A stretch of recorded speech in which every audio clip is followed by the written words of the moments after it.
State Archives, and I'd like to welcome you to another event in our Archives Month celebration. Archives Month is an annual event held every October. I'd encourage everyone to visit our website at utaharchivesmonth.org for links to other events and exhibits that we have going on throughout the month to celebrate archives. Our guest today, Sarah Fox, has been brought to us as part of the Utah Humanities Council's 18th annual book festival. This annual free festival is the Utah Humanities Council's gift to the community, allowing them to explore all sorts of ideas by interacting with great writers. This year, there are locations all over the state hosting 100 book festival activities throughout October, which is also National Book Month. The complete program is available online at utahhumanities.org. Book festival major sponsors include the George S. and Dory Eccles Foundation, the R. Harold Burton Foundation, Chevron, the Utah Office of Tourism, as well as the National Endowment for the Humanities. I also should note that this year's Archives Month program has received grant funding that helped with our promotion, also through the Utah Humanities Council. Utah Humanities empowers Utahns to improve their communities through active engagement in the humanities. And you'll notice in front of you that we do have our evaluation forms. We ask that you please fill those out before you leave today so that we can get a better sense of how we're doing with things and how we can continue in the future. And I'll also note that if anyone would like a tour of our building afterwards, we're happy to arrange that. Just talk to me and we'll make that happen. So I'm going to go ahead and do introductions, and then we'll go ahead and just get going. First off today, we're going to hear briefly from Justin Sorenson, who's a GIS specialist at the University of Utah's Marriott Library. Justin's going to tell us about the new and extremely exciting Downwinders of Utah interactive geospatial timeline that is now accessible through the Marriott Library's website. Then we'll hear from Sarah Fox, who is our featured speaker. Seattle author Sarah Fox is author of Downwind, A People's History of the Nuclear West. She's a folk historian, mother, and waitress. She holds a bachelor's degree in American Studies from Evergreen State College and a master's degree in history from Utah State University. Fox continues to gather testimonies documenting the experience of American Westerners living with the impacts of radiological exposure. She speaks on Downwind regularly to students, community groups, book clubs, and nonprofits, and will be teaching environmental studies as a guest faculty at the University of the Puget Sound in 2016. So I'll go ahead and turn it over to Justin.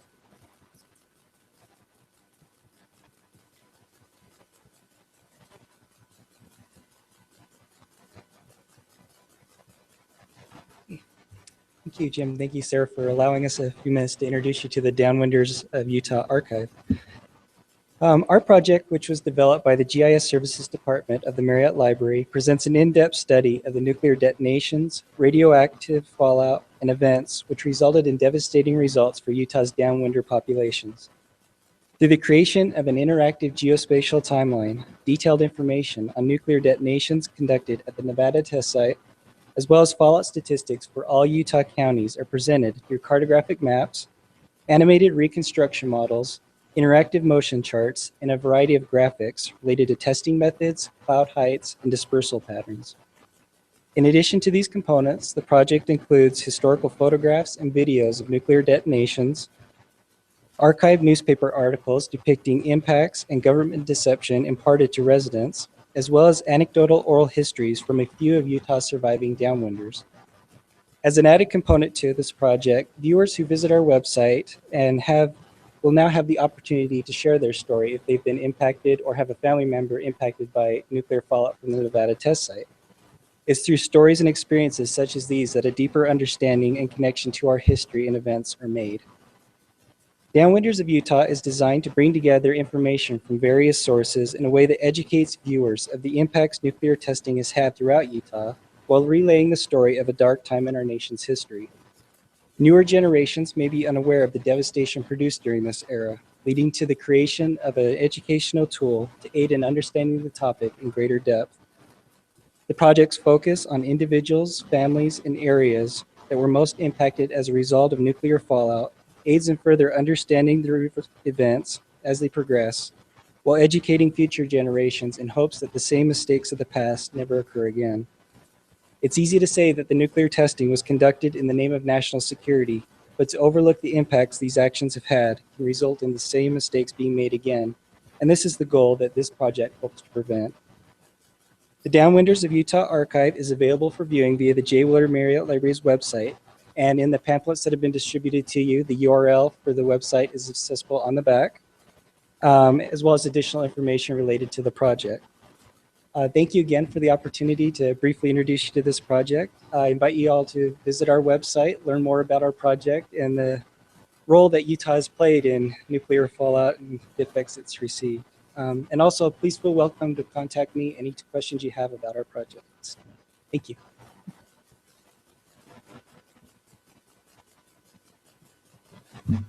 Thank you all for being here. Put this up a little tiny bit. I was so excited to find out about the Downwinders of Utah Archive because nothing like that existed when I started doing my research 10.5 years ago. And everywhere I've gone to speak about this issue, people have approached me afterwards and wanted to, gonna do that again. Have tried to share their stories with me, you know, in line while I'm signing books. And it's always really sad to me that I'm not able to sit down and take down their stories. So it's really exciting now to be able to direct people to the Downwinders of Utah Archive. And that tool that they have on the website where people can actually click and share their stories from their computer is such an incredible tool for people who, especially senior citizens and people who are in poor health. So I'm really excited about that project. I'm actively referring people to it now, and I'm excited to see it grow. So I'm going to talk a little bit today about kind of the archival component of the research that I did for Downwind, A People's History of the Nuclear West. So this project started when I was a graduate student at Utah State University. I moved here and I started hearing these kind of crazy stories about downwinders. And my first thought was, what on earth could people in Utah be downwind of? As a Washingtonian, I thought Hanford is way too far away. I didn't know anything about nuclear testing in Nevada, which unfortunately is very common in my generation. And not just in Seattle. I was shocked in my research trips over the years by how many people my own age I met in areas that were really heavily impacted by nuclear testing in Nevada, people who had absolutely no idea what I was talking about. So the work of the Downwinders Archive is really especially important. So between 1945 and 1992, the United States conducted over 1,000 nuclear tests, most of them many times larger than the bombs we dropped on Hiroshima and Nagasaki, Japan. And over 100 of these tests were detonated atmospherically, most of them in Nevada. This is probably not news to a lot of you. So this map just kind of gives us a look at the region in question. You can see just above Las Vegas, that gray area there, that's the Nevada test site. Frenchman's Flats, which was a very heavily used portion of the test site, is highlighted. And you can see, if you look directly east of the test site, St. George and Cedar City, for a long time, our understanding has been that these were the areas that were most heavily impacted by fallout from nuclear testing. As I'll get into a little bit today, the entire region was actually very heavily affected, and areas beyond as well. Some of the heaviest fallout actually came down in Idaho and Montana. The second highest actually deposition of iodine-131 fallout was in Gem County, Idaho, not in Utah. So there's a lot of really interesting information that has been unearthed in recent decades. But what I'm going to do today is try and walk you through kind of the area that my book covers. A big portion of my book looks at the uranium industry, which was, of course, a critical part of the nuclear weapons development program. And it's less often discussed when we're looking at downwinder issues, but there's a lot of uranium-affected people who also consider themselves downwinders. So we, in order to build our nuclear weapons stockpile and fuel nuclear power plants, coming in, you guys, we extracted 225 million tons of uranium in the United States between 1950 and 1989. And unreclaimed mine and mill sites continue to contribute contamination to areas across the West. A great deal of that contamination is here in Utah. This mine is, this is a picture of a mine outside of Moab in a partial state of reclamation. A great deal of the uranium industry is in the Four Corners area. So folks in that area were unfortunately being exposed doubly, both from test site fallout and also from the uranium industry. And when I stumbled onto this material and started trying to make sense of these downwinder stories I was reading about and starting to gather as a student of oral history, I wasn't sure how to make sense of these events. To reckon with the fact that we had detonated over 100 full-scale nuclear weapons. This is the Charlie test that went off about this time of year in the Nevada test site. It was relatively small by Nevada test site standards, only 14 kilotons. The bombs we dropped on Japan were between 15 and 22 kilotons is the estimation. So these are very large weapons. And when they went off, the force of the explosion sucked up the dust and the dirt and whatever other materials were in the blast zone. Some of them were detonated from steel towers. Some of them were dropped out of airplanes, shot out of cannons. They tried pretty much everything. So whatever substances were in the proximity of the blast were kind of vaporized. And these particles of radiation attached themselves to those particles of dust and moisture, and then were carried by the prevailing winds. Now, something we know from archival documents, and I'll share some of these with you in a minute, is that most of those winds were heading east. The Nevada Test Site policy, Atomic Energy Commission policy, was to test only when the wind was blowing away from Las Vegas, away from California, and over the state of Utah. And of course, the wind didn't just blow over Utah, it also sometimes blew north over Idaho, south over Arizona, and continued onward over New Mexico, Colorado, Montana, the Midwest, and of course the Northeast. There are fallout hotspots on the East Coast that have been documented based on data that was collected by the Atomic Energy Commission and the Meteorological Service. So this was a big question. What was the impact of this period in history? And for me, approaching it from numbers was not going to be an option. I'm a student of stories. I'm a folklorist. But the question of then looking at personal narratives became kind of problematic because the memories that individuals were sharing with me, I figured were going to be really hard to match up with the documentary record because so many of these nuclear tests, so much of the uranium industry was being very heavily shielded from public scrutiny for reasons of national security. And so when I first stumbled into these stories and became captivated by them as a young grad student, I was really nervous about how I would actually write about them responsibly as a historian. And initially, I approached them as a folklorist. This is Timothy Benally, who was a Navajo uranium miner. I interviewed him in 2008, long after I finished my master's thesis. He was a huge informant for me. And his story was really interesting just from a folklore perspective.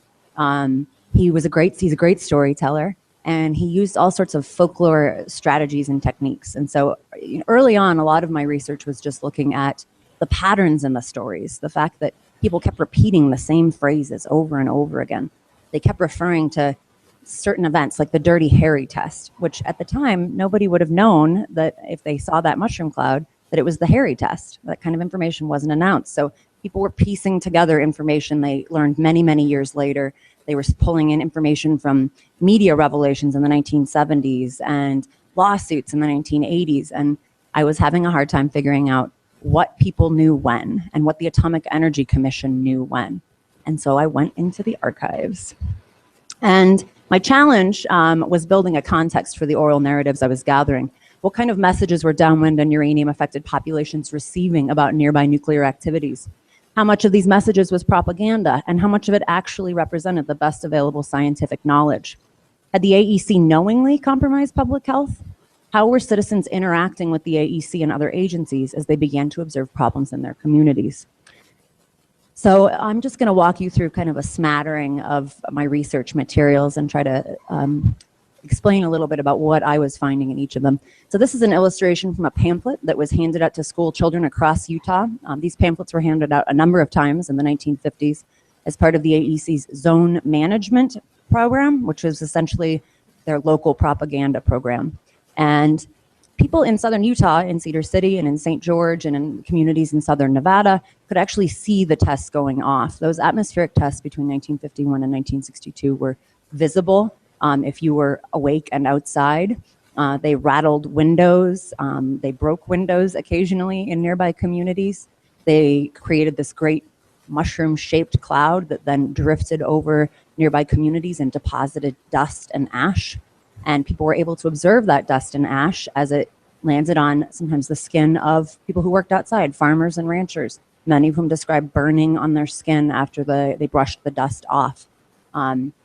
Housewives who kept vegetable gardens in their backyards talked about plants that had the dust and ash fall on it turning white and crusting over. So the AEC had a vested interest in kind of controlling public perception of these factors, these side effects of the tests. And as this page indicates, every test is evaluated for your safety. An advisory panel of experts in biology and medicine, blast, fallout, and meteorology is an integral part of the Nevada Test Organization. Of course, most of those experts' responsibility was to assess meteorological conditions so that they would test only when the wind was guaranteed to blow east once again. So, this is the message the AEC is giving the public. And meanwhile, citizens are experiencing a very different reality. And internal AEC memos, and unfortunately, I couldn't find my slide of the best one, they indicate they were very well aware of what they were doing. And there is actually an AEC map that refers to St. George's Fallout City. This is another illustration from one of those pamphlets. Locals were consistently portrayed in AEC materials as kind of your archetypal Westerners. There's a lot of illustrations of cowboys sitting on horses, of bow-legged, buck-toothed prospectors looking for uranium. The AEC had a very particular image of the people who lived in this area. And while sometimes that matched the image that locals had of themselves, more often than not, it oversimplified the cultures and the communities in the area. And ultimately, that oversimplification would be used to discredit locals when they pointed to alarming patterns of health problems and problems with livestock.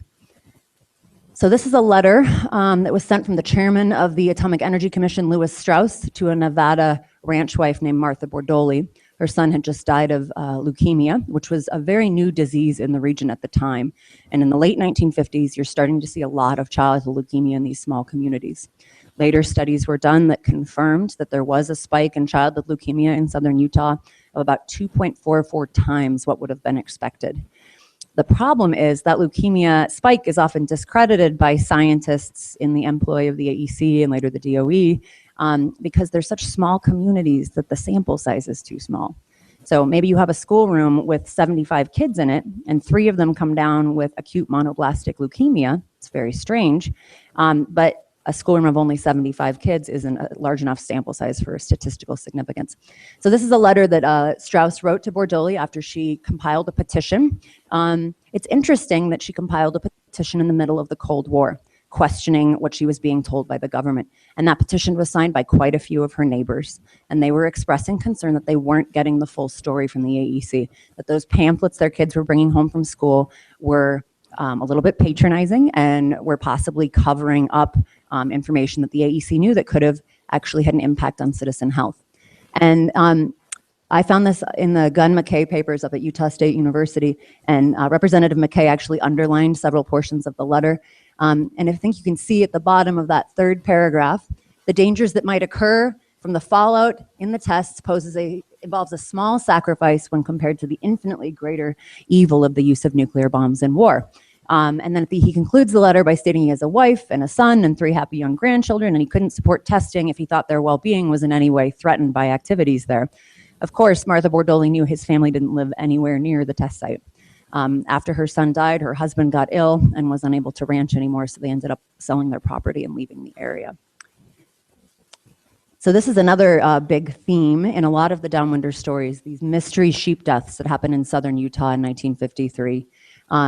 You can see the headline, "Malnutrition Explains Sheep Mystery Disease," and also "Malnutrition Diagnosis Resented. Authoritative report expected soon." So the spring of 1953 is one of the most large-scale series of tests that has thus far been conducted in Nevada at this point. They're setting off bombs as part of the Upshot Knothole series, sometimes every week, and they're very big bombs. That first mushroom cloud I showed you was about 14 kilotons. In the spring of 53, they're setting off 60 kiloton bombs. So they're very, very, very large, and they're getting a little bit confident, overconfident maybe, about their ability to predict wind direction and predict the yield of the blasts. And a couple of those tests actually alarmed even the AEC.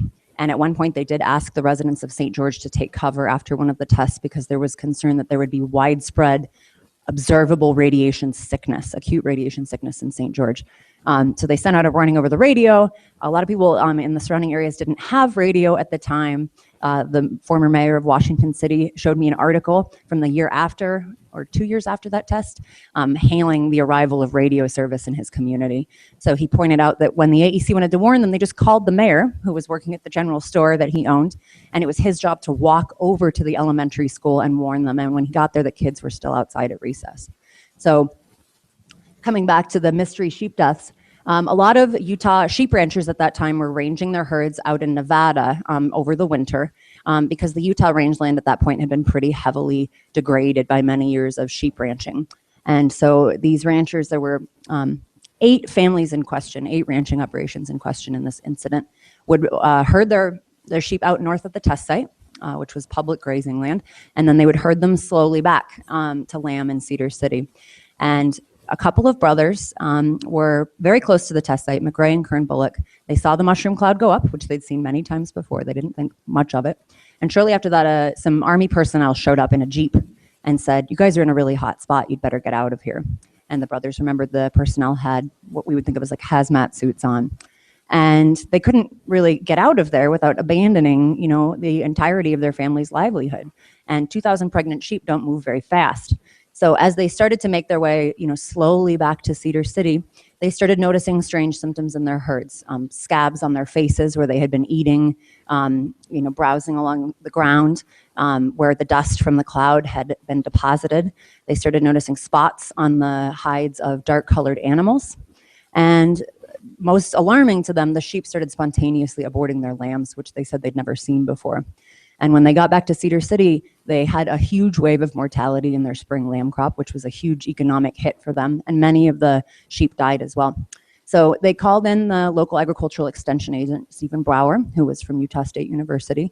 And he had some idea that it might be connected to radiation. This was a type of ailment that no one had ever seen before in local herds. And so they called in the Atomic Energy Commission, and they called in the Public Health Service, and they called in the state vet to try and see if they could get to the bottom of it. So this is a transcript from a meeting that happened a few months after the sheep deaths began. And you can see underlined in red the state health department saying, "I think we can discredit malnutrition." This is very early on, and early AEC investigators were kind of insinuating that malnutrition might have been at fault, which of course wasn't received particularly well in this sheep ranching community. This is a transcript from a meeting with the Atomic Energy Commission the following year. It's kind of hard to read. So this is a meeting between the Atomic Energy Commission scientists and the ranchers who'd lost their sheep. And what's really interesting about this transcript is the ranchers are asking very specific questions about how they think their sheep were exposed to radiation. And the AEC is responding with these kind of convoluted technical explanations and not actually answering their questions. So you can see partway down, one of the ranchers asks, "You stated that you fed your control sheep many times what our sheep would have received. All our evidence is dead. Months before any tests were made here, your tests show radioactivity decreases. How can you know that?" So they're pointing out that the AEC is saying, well, there wasn't enough radiation. And they're saying, you didn't show up until a couple months after this happened. How do you know? And if we look at this page of the transcripts, they're asking specifically about day after day pickup. So the gradual ingestion of radioactive byproducts.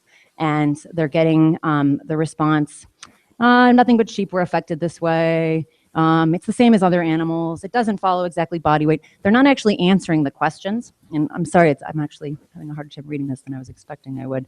They're asking, what level did the sheep get on the forage? And one of them gets the response, I'm not sure if it's on this page, sorry. "I would have had to give the sheep 7 times that to cause its death." Somewhere else on this page is the statement, if the sheep was riding the bomb, he wouldn't have gotten enough radiation to be killed. What's really interesting about these meetings is several decades later, a scientist named Harold Knapp was commissioned to study the AEC documents that were produced as a result of this investigation.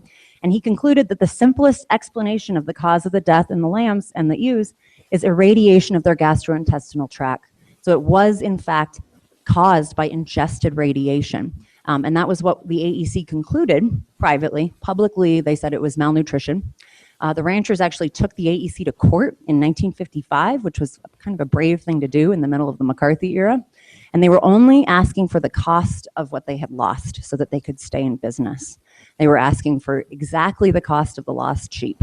And of course, the AEC had decided that they couldn't allow a precedent to be established where they paid out damages for animals or humans. And so they pushed that malnutrition line, and it wasn't until another 20 or 30 years later that the evidence came out that the ranchers had actually correctly deduced the cause of the sheep deaths. This is a map of the fallout pattern for 70-year gamma radiation from one of those tests in the spring of '53. This is the Nancy test, which was quite large. 24 kilotons. It was shot off a 300-foot tower. And you can see, official use only, that the Atomic Energy Commission knew exactly where the fallout had gone from those spring tests. They had fairly detailed monitoring. And on other maps, they've actually marked the areas where the sheep ranchers were herding their animals. This is a letter that Stephen Brower, who was that agricultural extension agent, wrote to Governor Matheson in the 1970s. The 1970s are a time when these Downwinder stories are starting to get a lot of press.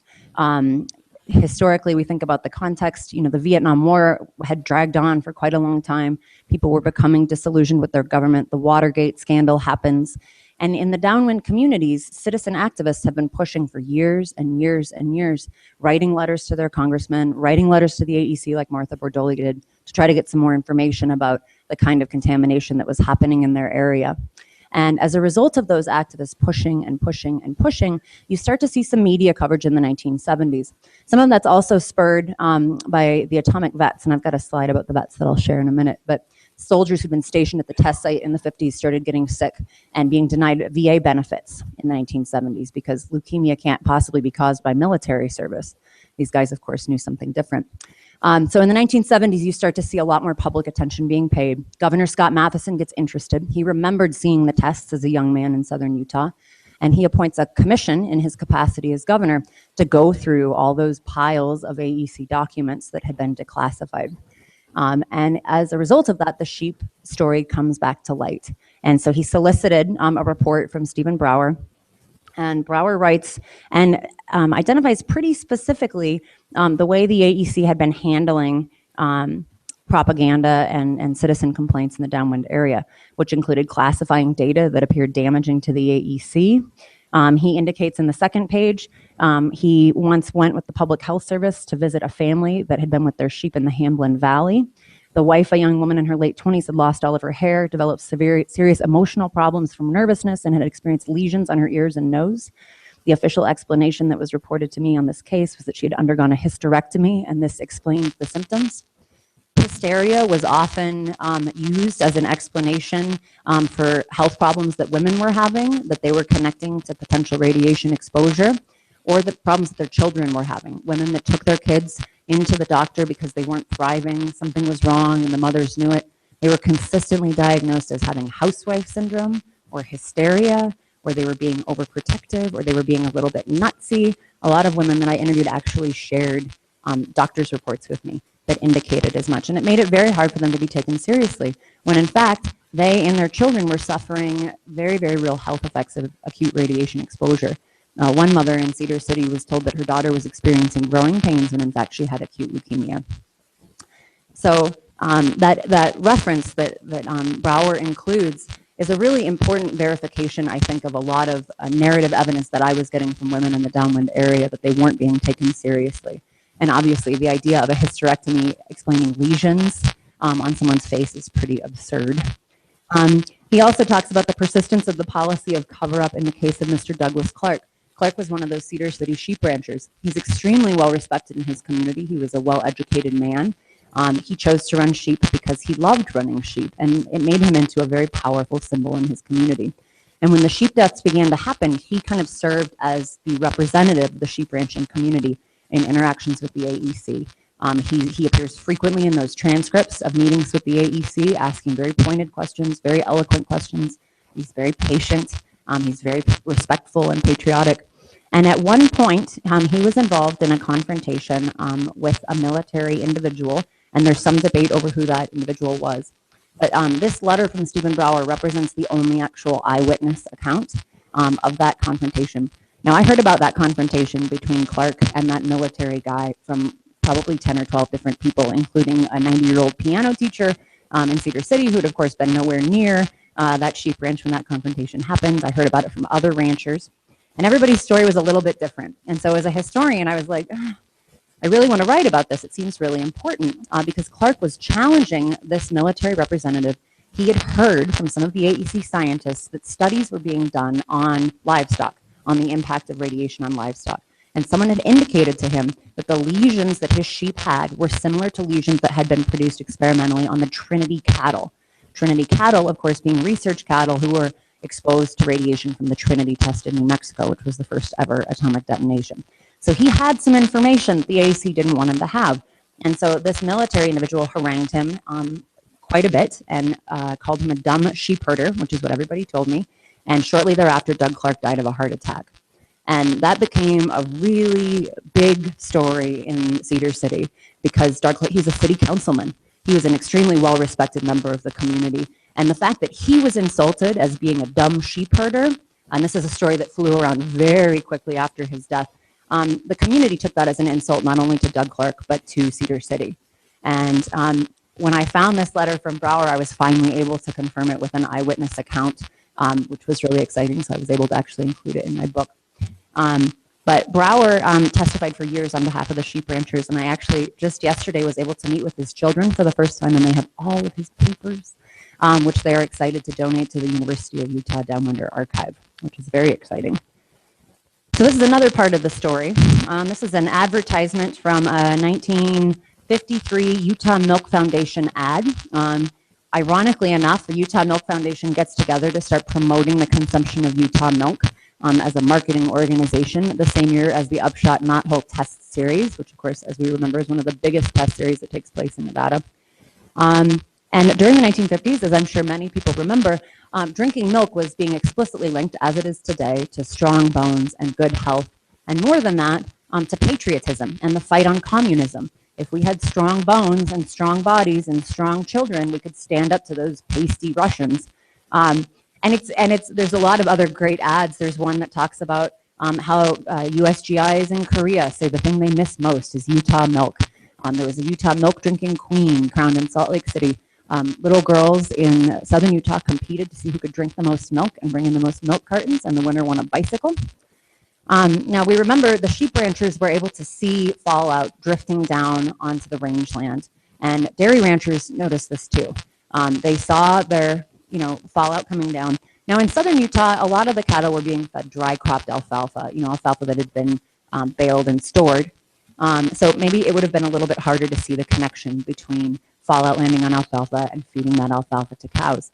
In northern Utah, a lot more farmers were green cropping their alfalfa. They were actually just taking it right out of the field, or the cattle were browsing in more lush grazing areas, and they were eating alfalfa that had been contaminated with fallout fairly quickly after the tests.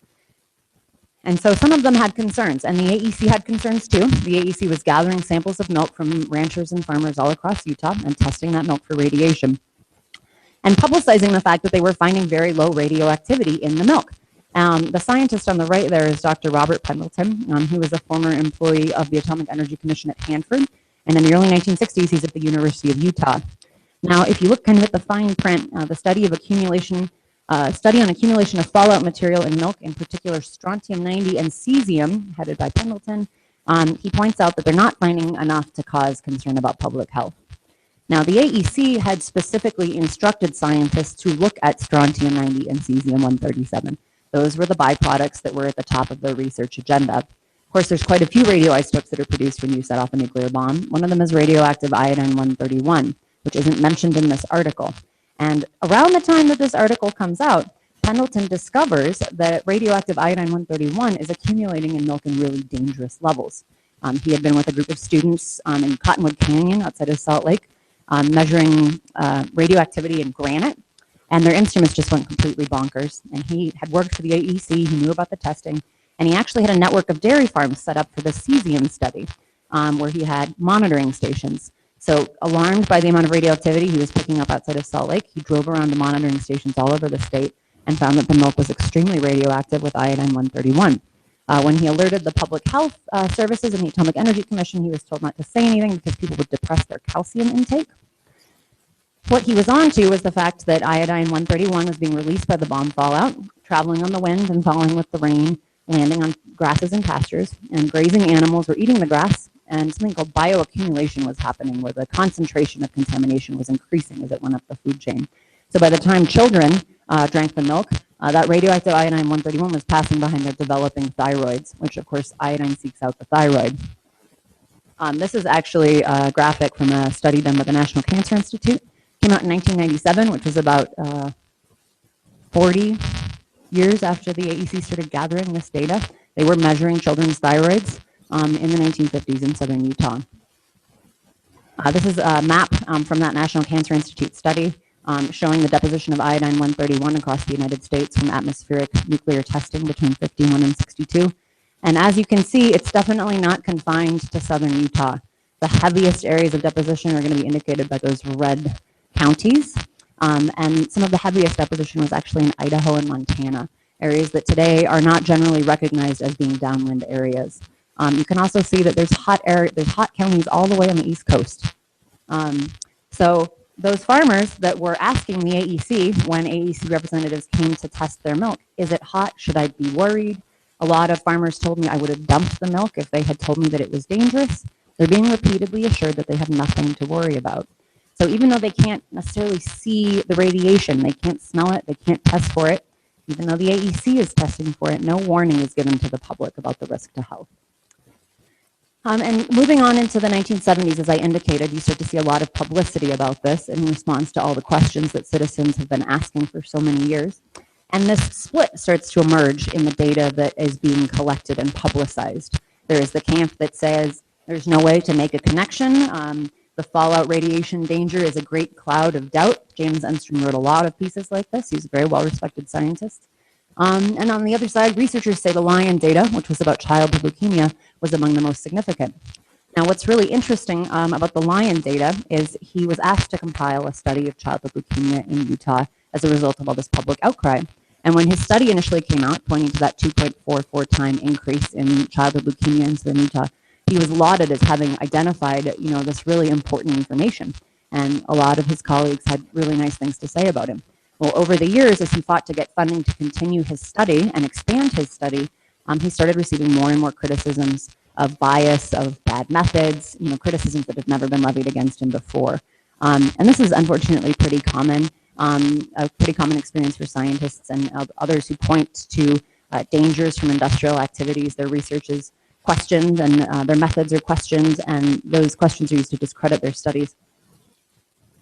So this is just a little sampling of press coverage from Stephen Brower's files indicating the extent to which this was being discussed in the early 1980s, the late 1970s, as this is kind of spreading across the front pages of newspapers all across the United States. You've got the New Orleans paper, the St. Paul paper, the Boston Globe, Fort Worth, Philadelphia, Denver, El Paso.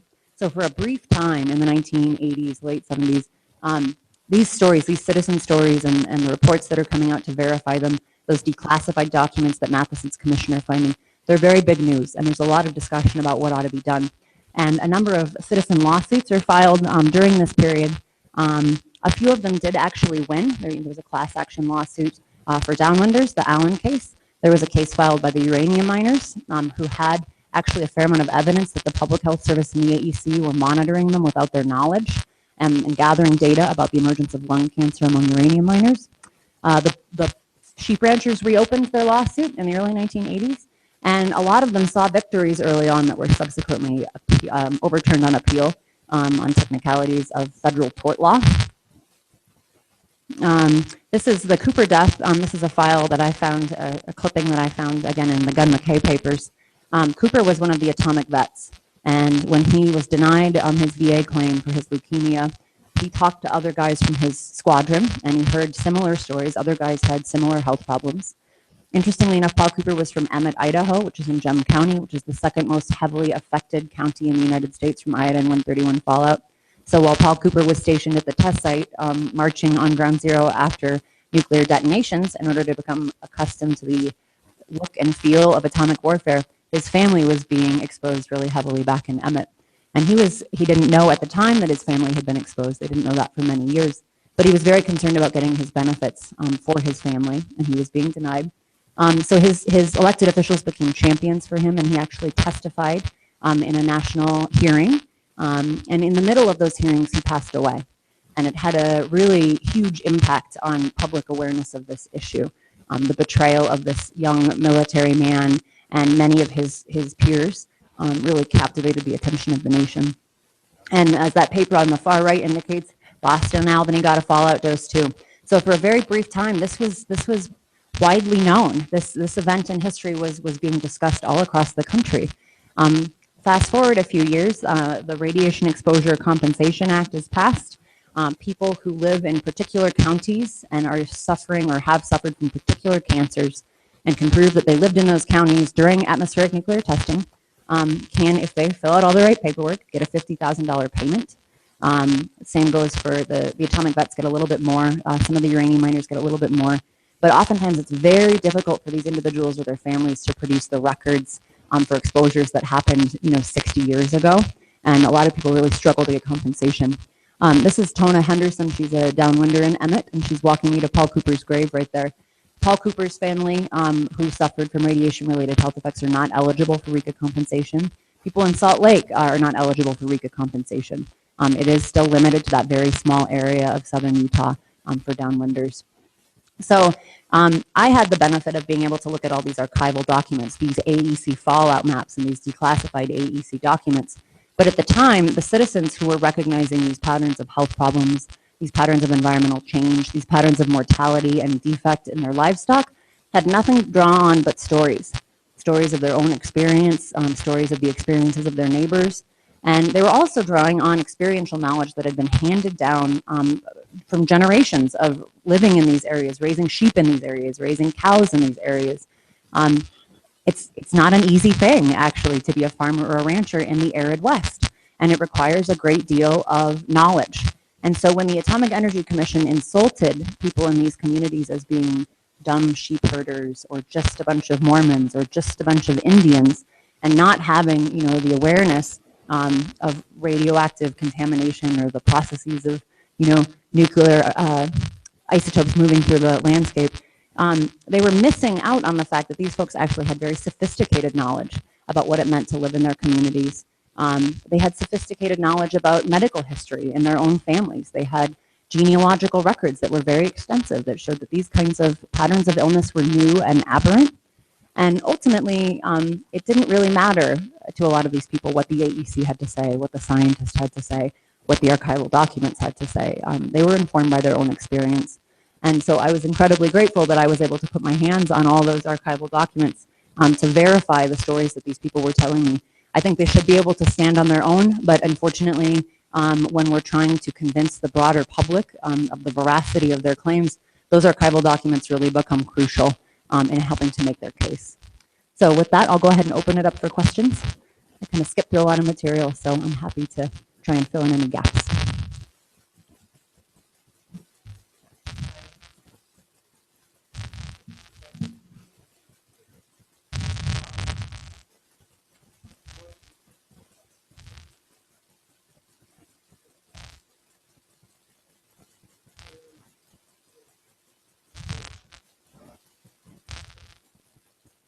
So you're interested in the third and fourth generation of health problems that are happening in Downwinder families.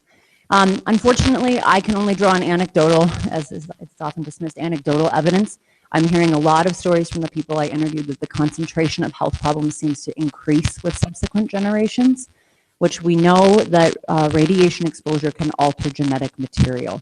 So the alteration of genetic material can lead to birth defects, it can lead to reproductive disorders, it can lead to metabolic disorders, it can lead to cancers and all sorts of other problems. So, for example, one woman I interviewed in southern Utah, she was alive in the 1950s. She was born in the 50s. Her father, who was a uranium miner, died of cancer. Her daughter died of cancer in the mid-80s of leukemia, a fairly rare form of leukemia. Her sister also died in the 1980s of about 5 different types of cancer. Ultimately, she struggled with. And so that was the first kind of wave of mortality. And those deaths were what caused this woman to become an activist, to start asking questions, to start looking for information. Subsequently, her nephew, her sister's son, became ill. And the last time I spoke to her, her grandchildren were starting to get sick.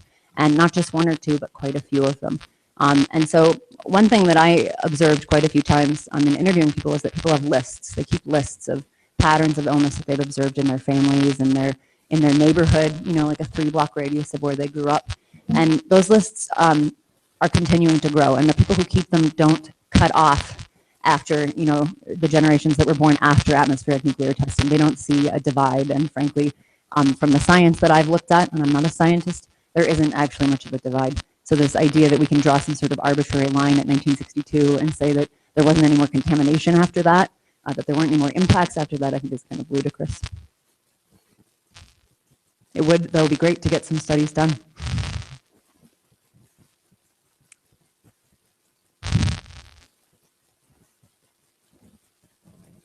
Any other questions that I can answer in the back?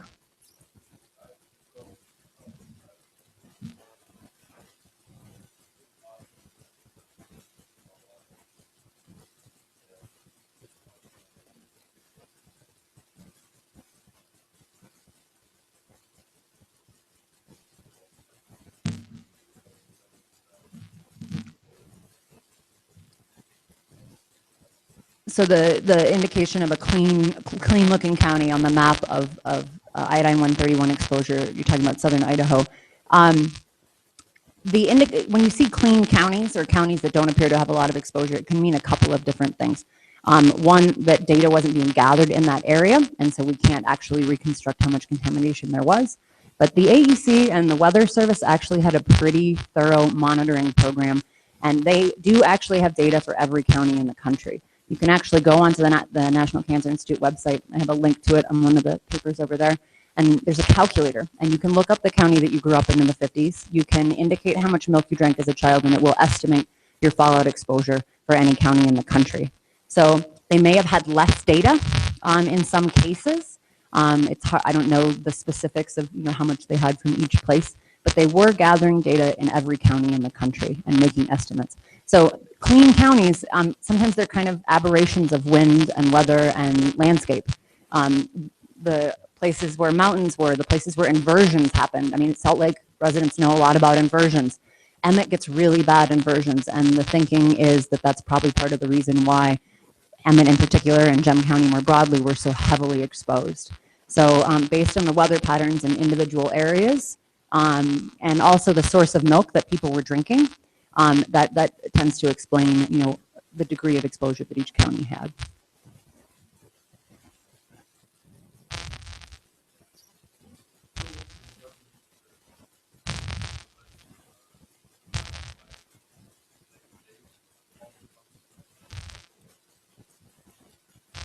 I think that there has been a fairly amazing amount of transparency just in terms of what they have declassified. A lot of it became available in the 70s, and we can thank the Matheson Commission for digging through, reams and reams of paper. But things kept turning up in the 70s that hadn't been shared. Studies that had been misfiled that pointed to high incidence of disease as early as the 1960s and the late 1950s. And it's still really hard to know what might be hidden. I certainly haven't done an exhaustive review of AEC documents.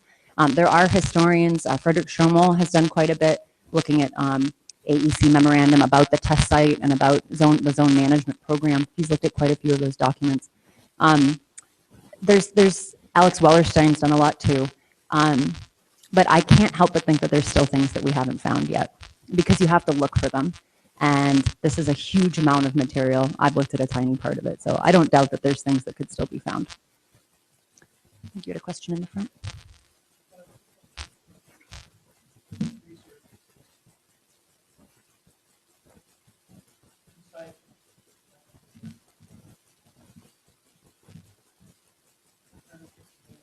Mm-hmm. I've read a lot of the transcripts from the trial, and the impression I get of Dan Bushnell and of Christensen is that they were honorable men doing the best they could to get the truth out there.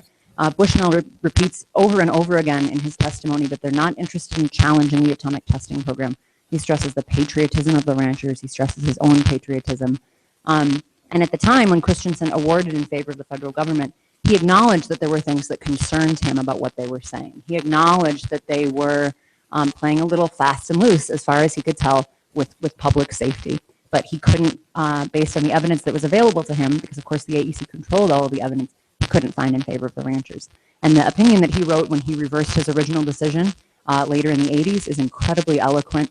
I quote from it a few times in the book, but he talks about a species of fraud being perpetrated on the court by the federal government.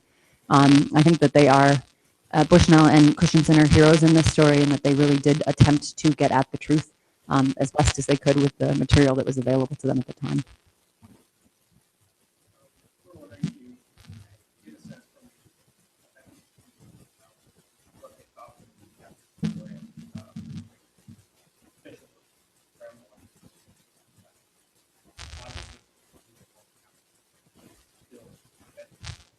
Absolutely.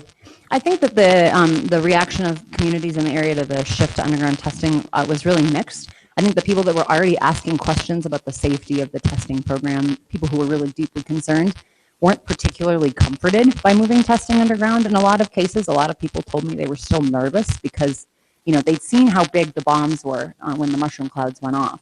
And the idea of that rattling around underground, there was concern about earthquakes, there was concern about, some people did talk about potential groundwater contamination, which is something that we still don't have a huge amount of data about many, many years later. And some of those tests did vent visibly into the atmosphere. The Bainbury test in the 70s actually created a very visible, massive mushroom cloud. So, but I think for a lot of other people, out of sight, out of mind.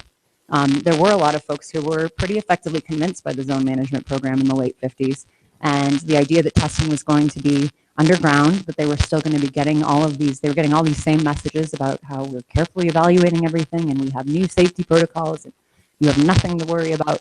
Those messages continued. And I mean, underground testing begins when the Cold War is still very hot. There's still a lot of fear about what the Soviet Union, what Castro could do to us here in the United States. And so there was still a fair amount of support in the downwind regions and a fair amount of economic benefit too from the infrastructure of the testing program. Unfortunately, the bottom kind of dropped out of the uranium industry at that point. The AEC decided at that point it had enough. So all these communities that had grown and become accustomed to these wage labor income streams were hit with a pretty heavy jolt in the early 60s. And a lot of social problems began to result. So yeah, the out of sight, out of mind thing, the moment when all of this kind of drops off the public radar is kind of a sinister moment, I think, because a lot of these stories became a lot more fragmented at that point. It became a lot harder for people to piece together the health problems that were increasingly appearing and the contamination that they thought might have caused those problems.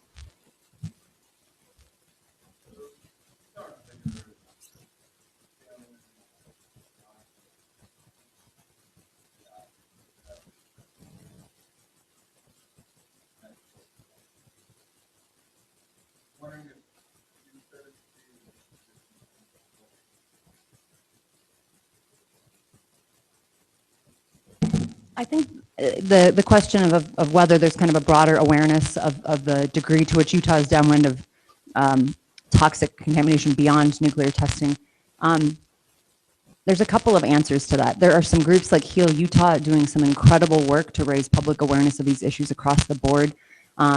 We have similar work being done by the Southwest Research and Information Center down in the Southwest. But the downwinder groups themselves, I think, have become pretty fragmented in a lot of ways. The health problems and the deaths of the late 80s and early 90s really kind of hit hard at a lot of the activist groups that had been pulled together in the 80s to raise awareness of these issues. Groups like Citizens Call, and there were actually quite a few. There was a Nevada Test Site Workers group. There was a uranium miners advocacy group. They lost a lot of their key people to cancer in the late 80s and early 90s. And when the Radiation Exposure Compensation Act was passed, that also kind of fragmented a lot of those groups. They'd achieved a big goal. People were tired. A lot of people were sick. So kind of the core groups that were organizing around the downwinder issues and the uranium issues became really fragmented at that point. And when I started interviewing people in 2004 and on, I was asking, who, do you belong to any groups? Do you know, is there a mailing list? Could I reach out to other people to try to find folks to interview? Mary Dixon told me a really funny story about how she was lobbying the Nevada Test Site Museum to include more stories of downwinders from Utah. And she didn't think they'd take her seriously if she said that she was a downwinder and her name was Mary Dixon. So she made some letterhead up that said Downwinders United, representing downwinders. And she called a couple of her friends in other states and were like, would you want to be part of my group? And so she printed up the letterhead and she actually got a meeting and negotiated with the Test Site Museum for a while. Fortunately, it didn't ultimately have much of an impact on the interpretation there. But what I've found and what I've heard from downwinder activists in a lot of places is that unless there's a central goal that they're working towards, which Heal Utah is really good at bringing people together around particular environmental issues that are affecting Utah, so they're very effective that way. But a lot of the downwinder groups have trouble staying together just because there is so much illness, and most of the people doing the work are very sick or they have ill family members, and so it makes it hard for them to stay in touch. So when we have efforts like what's underway in Idaho right now. Folks are working really hard to expand RECA to cover Idaho. They're having a hard time connecting with other downwinder groups because they don't even know who to talk to. And the same is true with the Hanford Downwinders. They have almost no relationship with the Utah Downwinders or the Idaho Downwinders or the New Mexico Downwinders or the Cold Creek Downwinders in St. Louis, who are starting to get more press. So it would be really cool to see not only, test site downwinders and people who are downwind of, radiation producing sites, but people who are recognizing, as many in Utah are, that they're downwind of all these other, toxic chemicals and plumes. If we could, like you say, kind of expand that awareness and that identity, because ultimately we are all downwind of something, and we are all affected by the fact that we share the same air and the same water and the same food. And so the idea that, Hanford downwinders only live in a small area, or that Utah downwinders only live in a small area, is really a fallacy.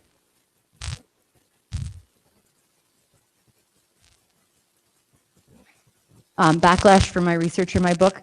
Not the kind that my mother was worried about. She told me about Karen Silkwood, who of course I already knew about.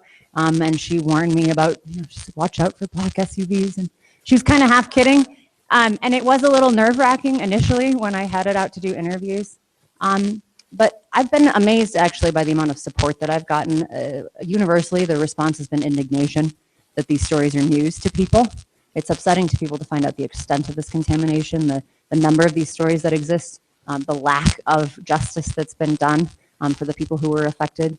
I was telling folks yesterday at the library, I did get a review from the Journal of American History. They got the Nuclear Regulatory Commission historian to review my book. And he felt that I should have cited more of the studies that show there's no connection between radiation exposure and health problems. So it was mild backlash, I guess. But by and large, people have been incredibly supportive and interested. There was a question in the middle there.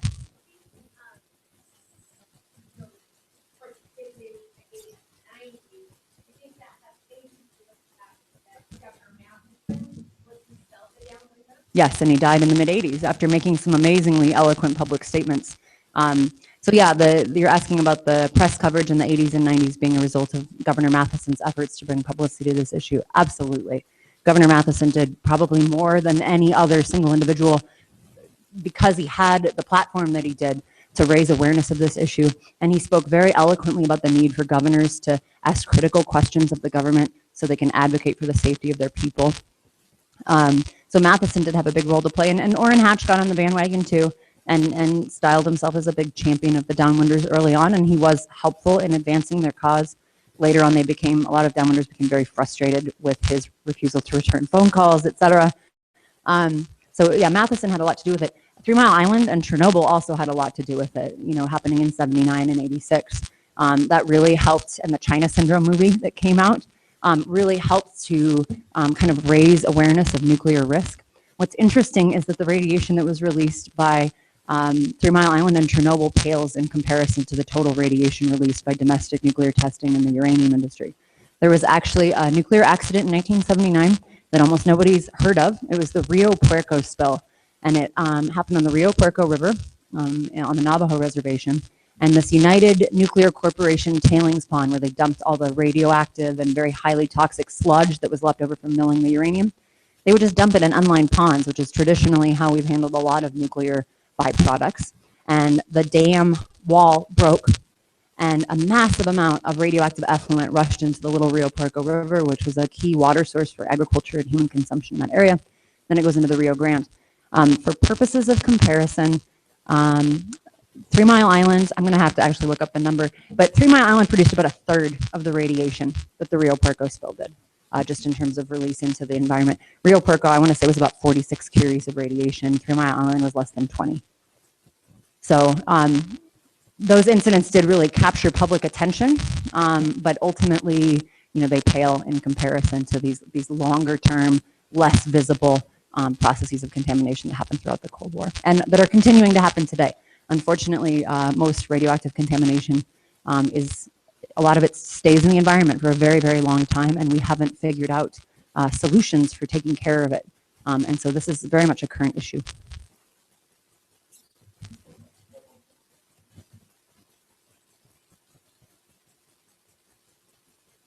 All right. Thank you all for being here.